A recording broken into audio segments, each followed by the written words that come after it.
huge influx of clients that have been really expressing a great deal of excitement for the 30+ program and who are really interested in coming in for counseling. So when I go into classrooms, one of the questions that I ask kids is, do I look old? How old do you think I am? And some kids think that I'm 40 and some kids think that I'm 14. And I tell them that I'm 30. And why this is an important number is because homosexuality was finally taken out of the DSM in 1987. That's only 30 years ago. Which means that people who are 30, who are 35, who are 40, they grew up in a time where being gay was considered a mental illness.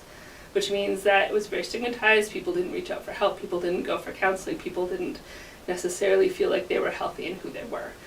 Being able to provide counseling to people who are older, who grew up in this mindset, who are significantly impacted by it, I think it's huge.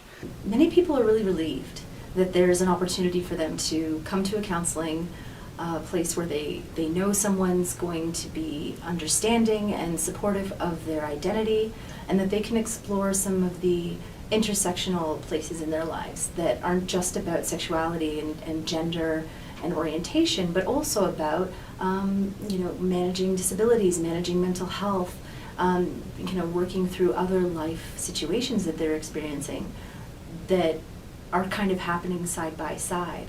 A great deal of my 30+ clients currently are working a lot on relationships and navigating relationships at this point in their lives. You're helping individuals to feel healthier, to feel more confident, to feel more connected to their community, and that overall improves health and well-being.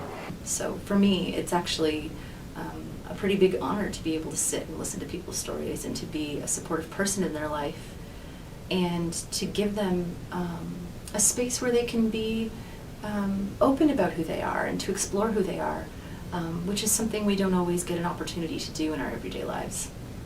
I do this work because it's so important to me. It's so important to my community, and it's personal. I think that really everybody should be able to be their true, authentic selves, and I think that it's my role as a therapist and just as a human being to help people to learn and grow and just become their best selves. So I really want to see a community in which people, no matter how they identify, can just thrive and grow and just feel safe and included. So another great part of our program is the public education that we do, the training and consulting work that we do within the community.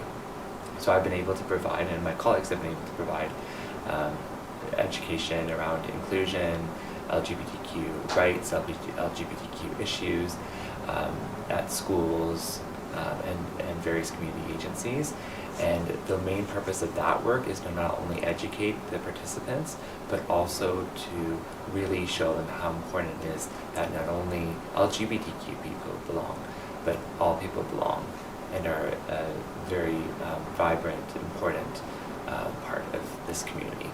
When we educate people and people are able to have conversations about it, I think it significantly decreases homophobia and transphobia in our societies. And when we have a generation of people who don't feel connected to their community or feel rejected from their families, it has a significant impact on why people seek counseling. So I think that education and counseling go hand in hand to ending or significantly decreasing the amount of homophobia and transphobia we have in our community.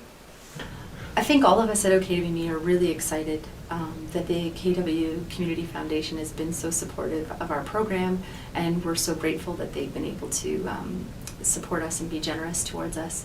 We're really excited to continue doing this work, and we're really grateful that we have had this opportunity. So we're hoping to continue doing this work into the future.